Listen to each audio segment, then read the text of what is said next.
de YouTube. Muy buenas tardes, querida audiencia. Josuecito Ramos aquí a sus órdenes. Espero les haya encantado el video que subimos anterior. Y ahora toca México en sus primeros años de vida independiente, parte 3.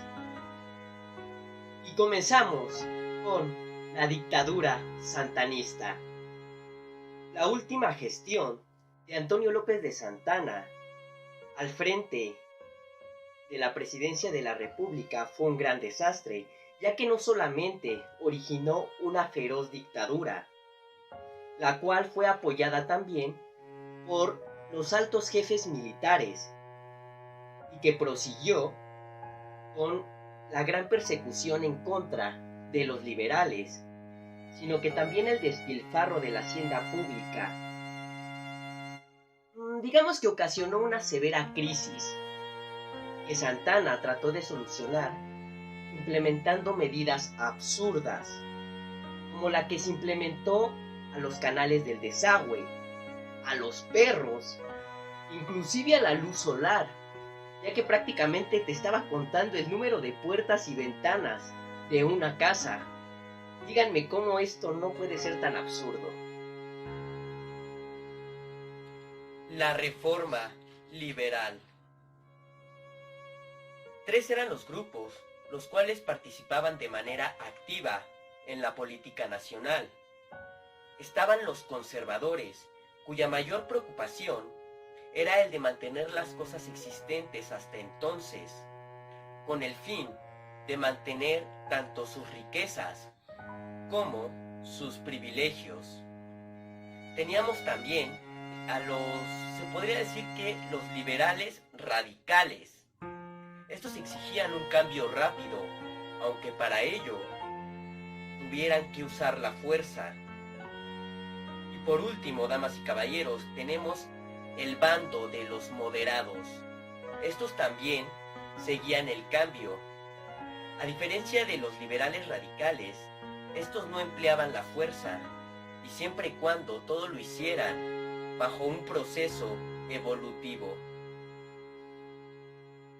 En 1854, la inconformidad ante la dictadura se manifestó a través de un plan en el poblado de Ayutla, el 1 de marzo, en el cual se proponía el desconocimiento de Antonio López de Santana, la revisión de sus acciones, la reunión a una junta revolucionaria con representantes de cada estado, la convocatoria a un Congreso Constituyente y la supresión de algunas medidas impuestas por Santana, como la leva, los sorteos y, claro, la contribución personal.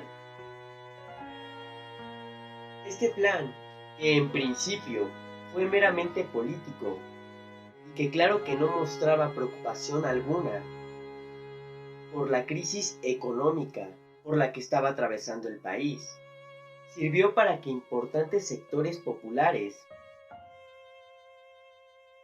digamos que conducidos por los liberales, promovieran una acción revolucionaria, a consecuencia por lo cual se destituye a Santa y se establece un gobierno liberal encabezado por el general Juan Álvarez, al cual, en una reunión de representantes en Cuernavaca, es designado como presidente interino el 4 de octubre de 1855.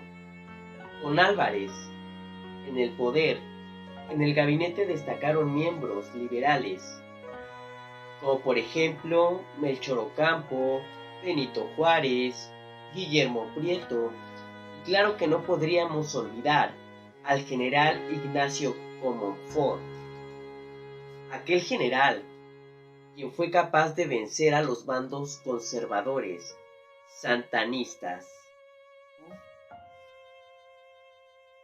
El general Álvarez, en el poco tiempo que estuvo al frente de la jefatura, se preocupó por dar cumplimiento a muchas de las aspiraciones revolucionarias y para ello convocó de inmediato a un congreso, en el cual dio a conocer algunas disposiciones como la supresión de la leva y de los impuestos que los campesinos ya estaban de hecho protestando.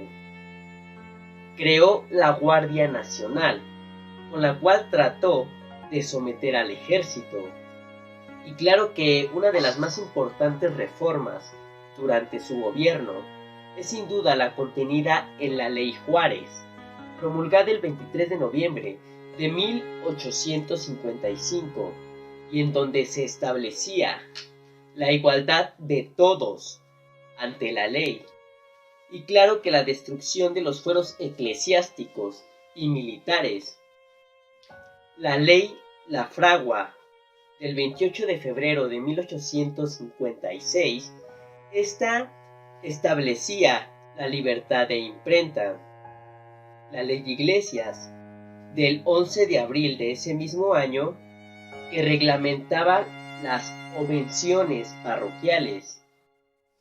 Y claro que no podía faltar el Estatuto Orgánico del 15 de mayo de 1856, y en el cual debería regirse la vida de la nación, en tanto se publicaba la nueva Constitución. De la obra reformista de Comonfort, sin duda alguna, la más importante fue la expedición de la Ley Lerdo, el 25 de junio de 1856, ley de desamortización de bienes de corporaciones civiles y eclesiásticas, una ley la cual ordenaba que los territorios que la Iglesia tenía en su poder deberían de venderse o adjudicarse a arrendatarios o inquilinos. La política reformista de Comonfort concluyó al publicarse la Constitución Política de 1857, en la cual México era como una república representativa, popular y federal, con 23 estados y un territorio. Además que también en esta Constitución se advertía que durante la ausencia temporal o definitiva por parte del presidente de la República, sus funciones recaerían totalmente en el presidente de la Suprema Corte de Justicia.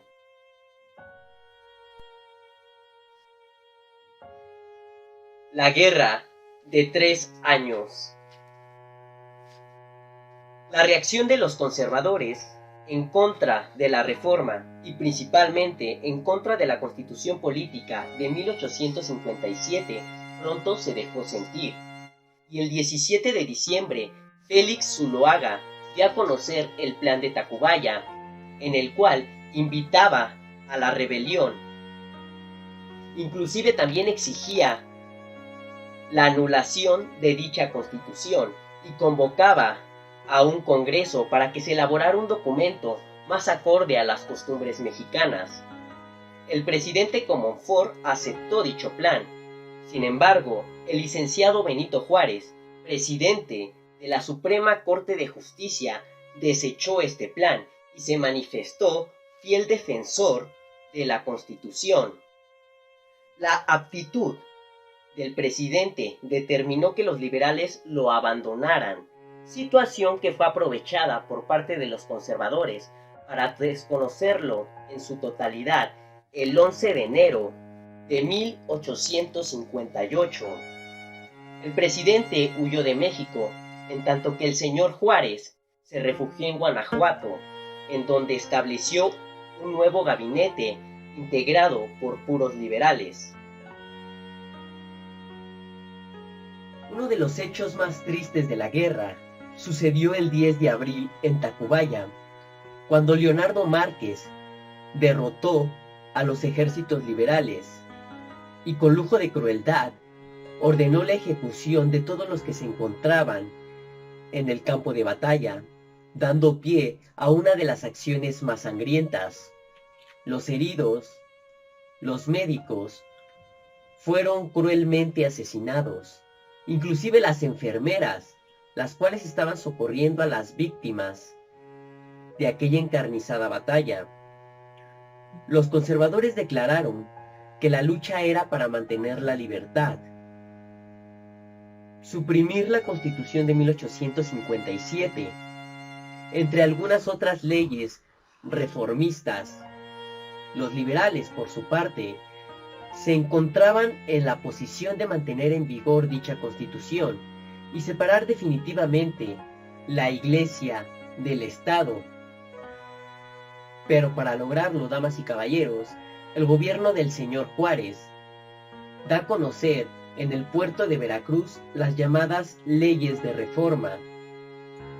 La primera de ellas, la Ley de Nacionalización de Bienes Eclesiásticos, dada a conocer el 12 de julio de 1859, en donde se establecía la independencia tanto de la Iglesia como la del Estado. Al día siguiente se da a conocer la Ley de Ocupación de Bienes Eclesiásticos. Después de esto, damas y caballeros, para el día del 23 de julio se da a conocer la Ley del Registro Civil. El 31 de julio se da a conocer la Ley de Secularización de Cementerios. Para el 11 de agosto se lanza la ley en donde se suprime las festividades religiosas. Y por último, claro está, no podemos olvidar la Ley de la Libertad de Cultos, dada a conocer el 4 de diciembre de 1860. Victorias liberales. Fin de la guerra. En este momento, el bando conservador trata de destruir por completo el gobierno liberal del señor Juárez en Veracruz. Claro que estos fracasan y algunos ejércitos liberales consiguen importantes victorias sobre Miramón. Los ejércitos combinados de Ignacio Zaragoza y Jesús González Ortega lograron recuperar Guadalajara durante los primeros días del mes de noviembre. Poco después, las tropas republicanas se encontraban rescatando las poblaciones de Querétaro, Zacatecas, Toluca y Oaxaca. La desesperación de los conservadores al afrontar la guerra fue desastrosa, y esto causó grandes problemas posteriormente en el país. Sobre todo porque consistía en que, digamos que una sola orden de Miramón bastó para que se atropellara la legislación inglesa en México. Y de todo eso se subtrajo un total de 600,000 pesos. La batalla final se dio en San Miguel de Calpulalpan, cuando el ejército de González Ortega derrotó de forma definitiva a los conservadores y las tropas republicanas entraron en la capital un 25 de diciembre, y para el 1 de enero de 1861 el fuerte del ejército liberal al mando de González Ortega, estableciéndose en la capital, dando fin a la guerra. Juárez establece en México el gobierno constitucional. El señor Juárez se instaló en la capital de la República el 11 de enero de 1861. Lo primero que hizo fue organizar el gobierno. En primera instancia, la expulsión de los clérigos y de los diplomáticos, a quienes había comprobado la ayuda al Partido Conservador. Juárez se preocupó por pacificar al país. Después de ver el sacrificio de algunos de los más destacados liberales, uno de ellos, claro está, Melchor Ocampo, a quien Zuloaga dio la orden de fusilar el 3 de junio de 1861. El segundo de ellos tiene por nombre Santos Degollado, quien perdió la vida en los llanos de Salazar el 16 de junio. Y por último, damas y caballeros, tenemos a Leandro Valle, el cual fue fusilado el 23 de junio a manos de Leonardo Vázquez. El doloroso sacrificio de estos liberales más que nada destacó para dar fuerza al gobierno de Juárez, el cual pudo someter sin duda alguna a los rebeldes. Otro de los graves problemas del Estado mexicano sin duda era la hacienda pública, la cual se trató de sanear mediante una administración, la honradez de los empleados encargados de la recolección y sobre todo el manejo y el control del erario nacional. Desafortunadamente, todas estas medidas fueron insuficientes y la grave crisis económica por las que estaba atravesando el país impidieron que se pagaran las numerosas deudas del Estado, por lo que el Congreso, para tratar de solucionar todo esto, expidió el 17 de julio de 1861 un decreto en el cual por 2 años se suspendía la deuda externa. Y bueno, querida audiencia de YouTube, este fue su amigo Josuecito Ramos. Los estaremos viendo en un nuevo video. Recuerden seguirme tanto en Facebook como aquí en su espacio. Tengan un excelente día, tarde o noche. Hasta pronto.